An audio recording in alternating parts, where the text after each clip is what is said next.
Welcome to the Operational Technology Cybersecurity Podcast. This podcast focuses on the rapidly growing and often misunderstood intersection of information technology and industrial process.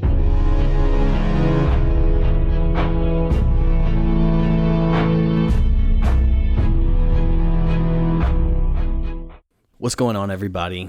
So today we're going to be talking about remote access. And for industrial businesses, remote capabilities are one of those great powers that comes with great responsibilities. And this statement is only amplified by the current market conditions related to COVID-19 and the associated economic fallout, where many industrial organizations are doing more with less because of business slowdown, headcount reduction, and social distancing requirements. It truly is a brutal combination of punches to industrial businesses and their ability to operate in a safe and responsible manner.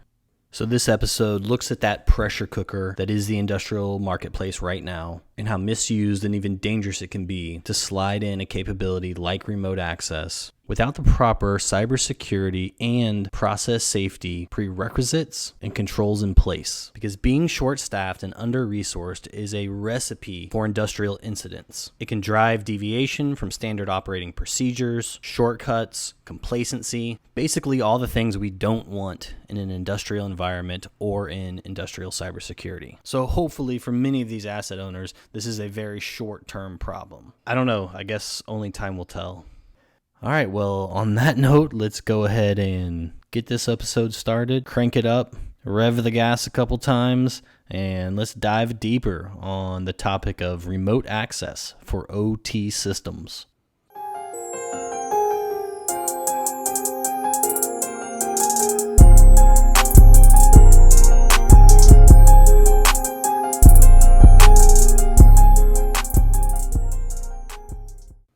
Just to be crystal clear, the remote access I'm talking about in this episode is not work from home with email or your file share or your accounting system or any other business system like that.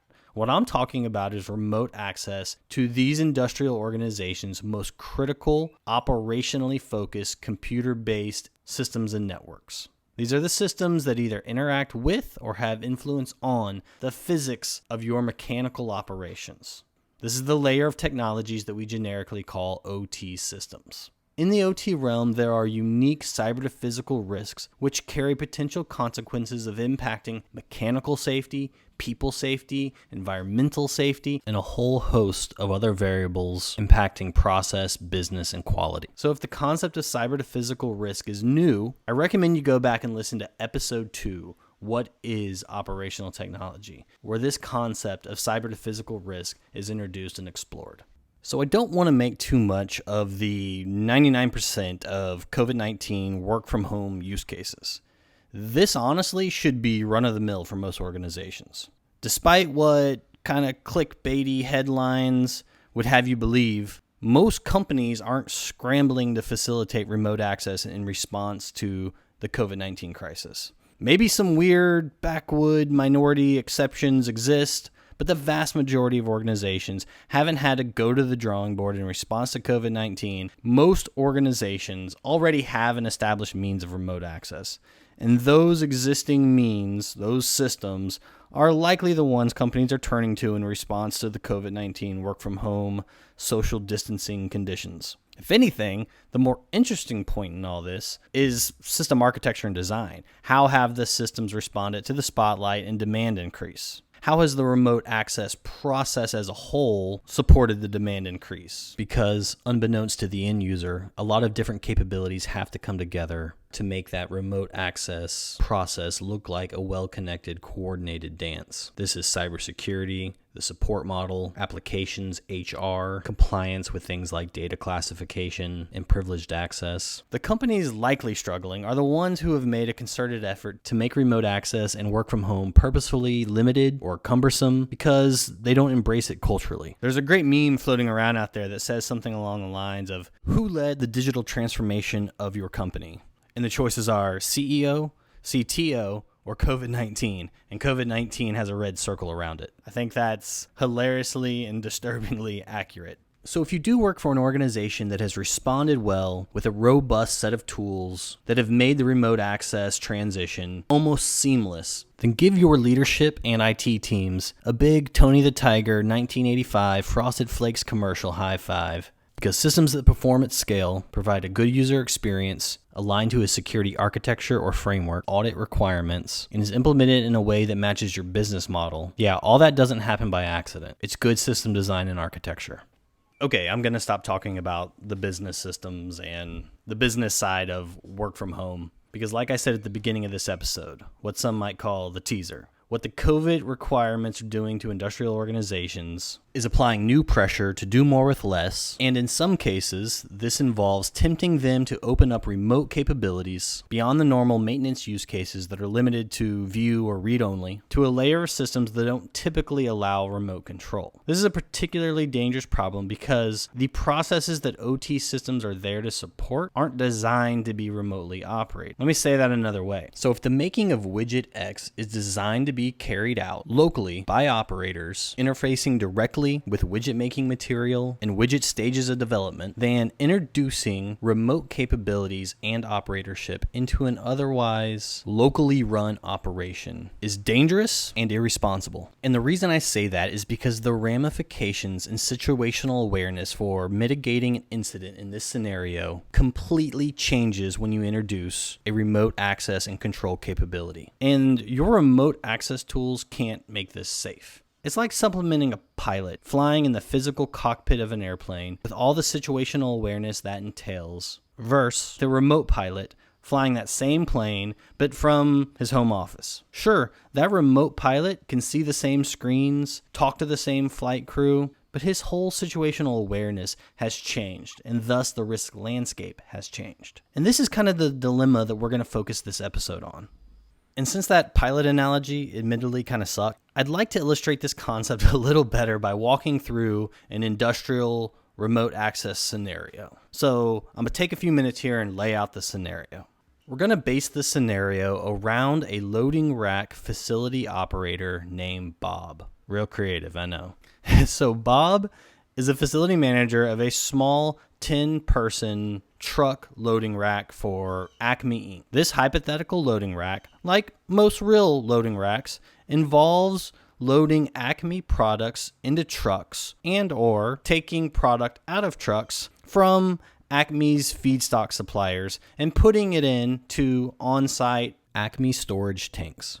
And this is a 24/7 operation. A local set of computer-based systems and a local network will make up the loading rack's automation system, which does things like open and closing valves, blending product based on Acme Inc. recipes and customer requirements, measuring product that comes in or out of trucks as a point of sale, otherwise known as metering or custody transfer, to ensure quantities and transactions are correct, gauging tank levels and product balances, end-of-day reconciliation, safety, permissives, etc. Basically, the loading rack automation system is how Bob and his team safely and efficiently operate the loading rack. And while most of the systems that operate the loading rack are tied into the automation system, there are components that exist outside the automation system, like the vapor recovery system or some of the manual pumps, maybe the facility's camera system or gate control systems that aren't integrated. So I choose this example because Bob's truck loading rack facility is generic, it's simple enough from an operations standpoint, and it's a good example of something that just can't shut down. As we talked about in the last episode, 70% of all goods and products are transported by truck in our nation. Loading racks like Bob's are a critical piece of that supply chain. So this is subtle but essential business. So in this scenario, Acme Inc. management has asked Bob and his team to make a best effort at working remotely in response to the COVID-19 federal, state, and local social distancing mandates. So there are a few ways Bob can implement this. The first scenario that we're going to explore is the simplest, probably the most sensible, and based on what I've seen in the real world, this is what most industrial facilities, like our hypothetical load rack, are actually doing in response to work from home requests. And that is identifying all the non-operational people and sending them home. So hypothetically, if Bob has a 10-person team, 5 of these people are likely in roles like office admin, accounting, warehouse and inventory, roles that aren't related to operation of the load rack. Not to say these roles aren't essential and a very important part of keeping that business running, but these aren't operational roles. So Bob can identify those roles and send those people home to do their thing remotely. And from a remote access perspective, none of these people will need remote access to OT systems. Admin people will need access to things like email and maybe SharePoint or file server. Accounting will need access to accounting systems. Inventory will need access to their inventory database, maybe an ERP system or purchasing system. But the point is, these are all business systems and they can be accessed from the business network. These are not OT systems. So from a remote access cyber risk perspective, nothing new is introduced by having the load rack's non-operational team members working remotely. So for the remaining 5 persons of Bob's team, who likely have roles like mechanic, I&E, operator, they will have to remain on site with essentially no change to their work, other than maybe some practical hand washing and social distancing. Simple enough. So the second scenario gets a little more intense. Bob in this scenario really wants to limit the chance of COVID spreading at the load rack, so he takes the drastic measure of not only sending home the non-operational roles of people at the load rack, he sends home some of the operational people too. So essentially operates the load rack off of a skeleton crew. So from a remote access standpoint, this scenario starts to muddy the water a little bit, because for those operators that Bob sent home, they will need to access the load rack automation system remotely. And remember what the automation system does. Opens and closes valves, does flow control of product. It's responsible for ensuring safety presets are in place before a loading operation starts, i.e. has influence and interaction with the mechanical process at the loading rack. So the loading rack automation system is by definition absolutely an OT system. So this opens up a couple interesting areas, but we're not going to dive deep into these and do an exhaustive analysis, because God knows we would never get through the examples of these scenarios. So when Bob sends half of his operators home, what computers are they going to use to access the loading rack automation system? They won't be able to replicate their operator stations at home. That isn't feasible. So Bob and Acme Inc. will need to investigate if the best options are new hardware specifically for this purpose. Will these new computers use the Acme Inc. OS image and security tools? Will the operators use all the same credentials they use when working at the loading rack? Will the loading rack automation vendor need to be involved in this effort? Is any new training required? Lots of questions that take time, planning, and resources to answer. Another option might be virtualized environments if the infrastructure to do that is in place, or by leveraging the existing business laptop. If this is the case, of course, there are questions regarding compatibility from a hardware, software, and licensing perspective. Relatively speaking, this is a pretty small hurdle, but something Bob is going to need to think about and plan around. The second topic we'll look at is a much bigger hurdle for Bob and Acme Inc., and that's regarding how these operators will access the loading rack automation system. So basically the connectivity and network resolution from their home network through their internet provider to the loading rack network. What's the network connectivity path, and how is this going to happen? Will the operators working from home use Acme Inc.'s business network as a route to Bob's loading rack? Or will they use a cloud access security broker type system like a mGuard by Phoenix Contact for accessing the load rack directly via secure cloud? Lots of options to consider here. But one fundamental to make clear is that access to the business network should not equal access to OT systems. That's a violation of best practice and is opening the door to significant risks not only to that automation system, but to the process that automation system interacts with. So just to keep this scenario moving forward, let's assume that Bob and the IT department at Acme Inc. have ironed out that remote access to the loading rack automation system will occur using the Acme Inc. business laptop and Microsoft's remote desktop connection client, and by taking a network path through Acme Inc.'s business network. And this is a very common configuration you see in the real world. To look at it from the perspective of one of Bob's operators working from home, trying to access the loading rack automation system, Using his business computer and home internet connection, he would first have to cross the Acme Inc. network and authentication perimeter, and then from there, separately cross the local loading rack network and authentication perimeter. These are two separate perimeters with two separate authentication schemes and forms of network access control. This is like going into a bank, opening the front door with one set of keys, an identity badge, and then going into the vault with a separate key and identity badge. So just because Bob now has a means for operators to remotely connect to the loading rack automation system doesn't mean he's any closer to being able to operate the loading rack remotely. Let me dive a little deeper on this. In order for Bob to understand which operators are going to have to stay on site and which can go home and work remotely, Bob needs to identify the aspects of the loading rack operation that can't be safely completed without an operator on site. Whoever owns those aspects can't work remotely. To this point, some of the things that Bob is going to have to consider is what are the manual aspects of the loading process that can't be safely completed without an operator on site. Are there manual checks, quality steps, driver interaction, etc. that have to be completed by an on-site operator? If so, those operators must stay on site and ensure those tasks aren't neglected. Carving out this segregation of duty will require Bob's intimate knowledge of how the loading rack works and loading rack business requirements. And then it'll be up to Bob to do a risk business analysis of how and if business gets done using this skeleton crew approach. Good luck, Bob. Okay, and obviously the last scenario and the most far-fetched scenario is operation of the load rack 100% remote.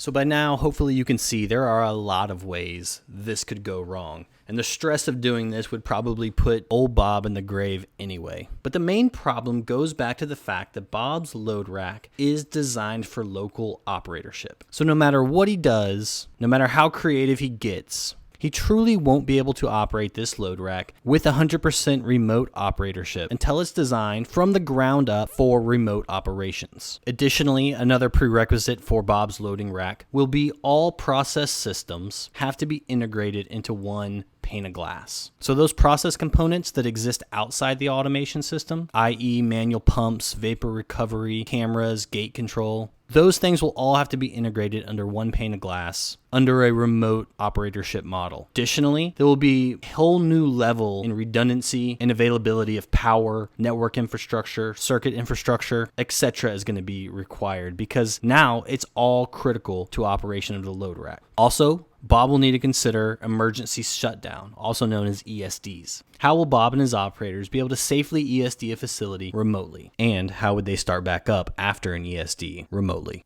So hopefully by this point, the scenarios have highlighted that remote access beyond read or view only becomes part of a much larger problem of the remote operability of industrial assets like Bob's loading rack. But don't let these scenarios fool you. This isn't an impossible task. You don't have to scrap the loading rack from the ground up and start over to achieve 50% or even 100% remote operability. Rather, the approach is a much more subtle change in perspective on how the loading rack is run by Bob, his local on-site operators, and the loading rack automation system. This change in perspective is something we also call the operational philosophy. Now, don't get me wrong, some things, including equipment, people, and process, will have to change. Systems will have to come together to help supplement that situational awareness. But technology can do that. Quality, maintenance, safety, all these teams need to come together and recalibrate the operational philosophy for remote operations. IT and OT will definitely be part of this, but will not own this modernization effort. This has to be a highly cross-functional and strategic top-down corporate effort. Because in addition to the safety, quality, automation, and IT considerations, there needs to be a business cost justification behind this. Can the business afford to justify the investment? What happens if the load rack is sold to another company, for example? So absolutely lots of details and nuance. But with that said, I can tell you firsthand, it is amazing how adaptable these facilities are to increased automation and remote operatorship. When this is done correctly and holistically, it can be immensely powerful for the asset owner. Increased automation and remote operatorship will no doubt be part of most industrial organizations' cost competitive strategy. It can feel weird at first, it can feel overwhelming and awkward and inefficient, but very quickly, remote operatorship can become normal and effective. And new business advantages will start popping up from there. So as an industrial organization, I think it's valuable to start studying how facilities are operated and identifying candidates that are operationally a good fit to convert from local operatorship to remote or centralized operating models. And I think this transition of industrial assets from 100% local and on-site operatorship to a hybrid, centralized, remote operatorship. This transition is going to be a big focus of the economy coming out of the COVID-19 crisis and associated economic fallout. Industrial organizations are already under intensive pressure to do things smarter, cheaper, and more efficiently. Combine this with the ongoing issue of aging and displaced experience automation in industrial workforce, and the critical mass has started to develop around a very convincing use case for a remote and hybrid remote operation of industrial assets. Not all industrial assets qualify for this approach, but for the ones that do, more and more, the use case and technologies and justification is getting stronger. It's naive to think that we'll just return to business as normal following this global pandemic. We won't and we shouldn't. I predict a domino effect, an arms race, if you will, of taking industrial assets, studying their operations, automating, modernizing, innovating, digitizing, and ground up cybersecurity, cranking these things through the scrutiny machine so that the operation of that industrial asset that comes out the other side is built for remote and hybrid remote operatorship. This process and the business advantage that it creates will be a domino effect throughout the industrial marketplace. Because it's easy to forget that most industrial assets aren't greenfield. They're not brand new, in other words. Don't get me wrong, there is new infrastructure investment out there. It's not part of an overarching effort. It's one-off with examples like new pipeline and processing and treatment. There are cities that have undergone digital initiatives that funded infrastructure upgrades and investments. But by and large, old technologies built around old business models and old ways of doing things. We're quickly coming to the end of the rope of how far we can drag these technologies into the future. And just for good measure, I might wrap it up by saying this. The same concept that we just discussed here with Bob's Loading Rack and Acme Inc., this applies to our national infrastructure as well. So dams, water treatment, energy transmission infrastructure, agriculture, chemical, communications, especially rural area communications. There are literally thousands of pieces of industrial supply chain that come together under the umbrella of national infrastructure. All that stuff. If we're going to spend $2 trillion on revamping national infrastructure, we need to make sure we don't just blow that money with business as usual by maintaining and patching existing systems and modes of operations. My greatest personal fear with this infrastructure stimulus plan goes back to vision and strategy. Because if Stimulus 4 and the infrastructure revamp is done correctly, modern, digital, automated, cyber secure, that's the kind of groundwork that I believe can have the compounding effect on civilization as a whole. And that's the spark that has the potential to transition our civilization out of the industrial era and into the information era. Look, there are so many amazing people out of the job right now, from manufacturing to oil and gas to IT, compliance, safety, risk management, with skills like engineering, automation, process control, cybersecurity, networking, virtualization, project management, risk tolerance, operational accounting, and the list just goes on and on. Personnel who have the skills and experience to transition directly into this effort. It would be a damn shame to let that synergy go to waste. So there you go. Add that to the list of OT Cybersecurity Podcast predictions. So to wrap up, here's the recommendation. You have to approach the request for remote access to OT systems, starting with your industrial process and working backwards. So at risk of sounding like a broken record, the first step in all this is ensuring remote access with control capability to OT systems has been scrutinized from a controls and automation perspective and has been risk assessed from a process safety perspective. Next, it's important to ensure that proper network, authentication, and application controls are in place. Working backwards further from there, make sure that the pathways to these OT systems from the corporate network is properly architected and differentiated. Backwards further from there is to ensure access into the corporate network from the public internet is secure, controlled, monitored, and audited. Because all of these layers combined are the critical links and checks and balances for secure and trustworthy remote access to OT systems. And this is not only a cyber security imperative, this is an operational and process integrity imperative. All right, so I'd like to move from this hypothetical scenario state to some more practical questions regarding remote access to OT systems. But I'd like to give the audience a much-deserved break from hearing me talk and hand the show over to a fellow cybersecurity aficionado with a background and focus on OT systems named Josh Varghese. Josh has put together a great article series on LinkedIn specifically about remote access to OT and ICS technologies. So I've asked him to bring this series of articles to life and in his own words as part of this episode. So Josh, please introduce yourself to the audience. Hey everybody. So I will start with a quick tour through my background just to give some context to my point of view. So I worked for a few years as an INC engineer out of school, mostly doing SCADA design and programming work for water wastewater. Then almost a decade at an industrial networking distributor whose customers spanned across all the industrial verticals. Late 2017, I started Traceroute, where our core competency is industrial networking, consulting, and design. So a few weeks ago, I noticed, probably same as y'all on social media, LinkedIn in particular, that there were a ton of vendor promotional posts ramping up with the pandemic related to secure remote access to industrial control systems. Having worked with many solutions at my previous job and several more since, I recognized a lot of them, and then there were some that were completely new, or at least new to me. I couldn't help but wonder what these posts looked like to an asset owner who had recently decided they needed to add secure remote access to their system. There are a million and one options. How do you possibly wade through all the vendor hype to find a solution that works for you? This was the reason I wrote the articles that Derek mentioned. In the first, I flag in no uncertain terms that there is no universally perfect solution. As with any technology, each has its pros and cons and should be evaluated customer by customer or application by application.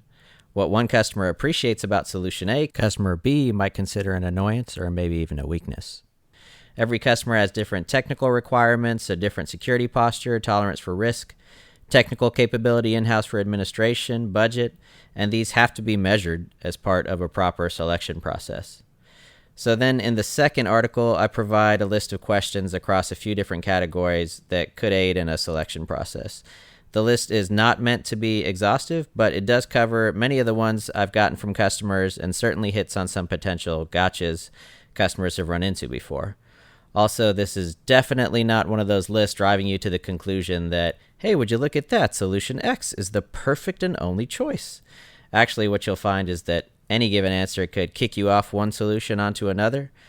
Some questions may leave multiple solutions in the running, while others that might point to only one solution may do so at the expense of other features you value more.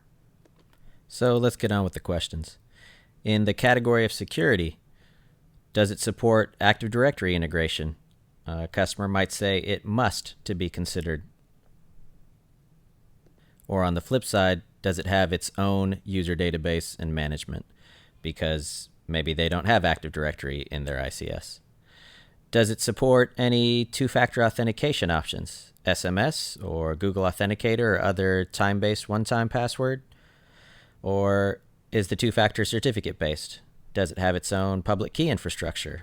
Or maybe we only want hardware two-factor auth. How about YubiKey support or similar? What kind of access control is available? How granular is it? Can we limit users to a specific site, to a specific device, to a specific protocol on a device? Is it industrial protocol aware? Does it support industrial protocol deep packet inspection?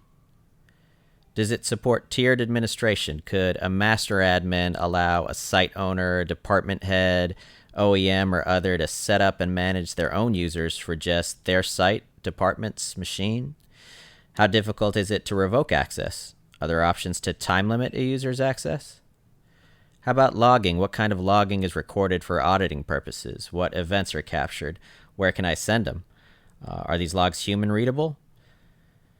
At the remote sites, are there internet exposed ports, either directly or port forwarded through the site internet firewall? Or is the solution based on only an outbound connectivity requirement? In the overall architecture, where are the attack surfaces? Are those the customer responsibility, or yours, the vendor, responsibility to secure? How many of these attack surfaces are persistent, never changing over time? If the solution is outbound initiated only at the remote sites, does it have to leverage a vendor cloud server, or can the server component be customer owned and operated? If outbound initiated only, does the vendor cloud server facilitate matchmaking only, or does my data traverse your server? Could local site personnel easily control when remote access is possible? Can indication be provided to local site personnel that remote access is currently taking place? And if a given device, say a PLC for example, is already being remotely accessed, can we prevent another remote user from having access to it concurrently? In the category of functionality, does it provide direct network access? Example, could my laptop running RS Logix, Unity, etc. use it to remote in and perform PLC uploads, downloads, and online changes? How about layer 2 access, so my broadcast discovery apps will work as if it was really on site? Or does it provide jump hosts? How many? Customer might say under no circumstances can there be direct network access. What is required on the client machine? If software is required, what desktop server platforms are supported? Windows, OS X, Linux? Are mobile clients supported, iOS and Android? If so, is the functionality the same across all platforms, or are there differences or limitations on any of them? For the sites to be accessed remotely, do I have to purchase a hardware appliance, or are software versions available that we could deploy on existing hardware, servers, desktop PCs, panel PCs, IPCs? If software is available, for what platforms? Are container deployments possible? Does the solution natively address connecting to multiple remote networks of overlapping or duplicate IP scheme, or do we have to deal with NAT configurations for each? So I can access my Ethernet devices, great. Any chance I could also access the USB port on a PLC or serial port on a device as if it were directly connected to my laptop? What does administration look like? Adding sites, users, configuring access control? Does it require IT personnel, or can it be administered by a controls engineer? And in my final category of beyond remote access, does your site solution include a full firewall, traditional or next generation capabilities? Does it include network address translation capabilities for additional needs we have on site? What types of NAT? Source, destination, double? Can your solution facilitate secure remote access and secure persistent connectivity site to site or site to cloud for data exchange, data collection, dashboarding concurrently? Can it connect securely to legacy existing infrastructure at other sites, for example, supporting IPsec? That is a list of some of the questions I posted, and you'll find the community has added some others for consideration based on their experience in the comments. Hopefully it gives you a good starting place for discussion with your internal team, partners, and solution vendors. If you want to discuss any of it further, you can find me on LinkedIn, and I look forward to talking to you. Thanks, Josh. Great list of questions that I'm sure many of the listeners will find useful for their own internal discussions and decision makings, both in the context of this pandemic and in the broader context as remote capabilities become an integral part of efficiencies, cost reduction, and competitive advantage. The past couple weeks have been excruciatingly difficult for the industrial marketplace, business operations, employees, employers, customers, resellers, service companies. The list goes on and on. Like I said earlier in the pod, I hope this is a short-term problem, but honestly, it's a problem that isn't going to go anywhere or change until people come out of isolation and get back to work to get this economic engine churning and burning again.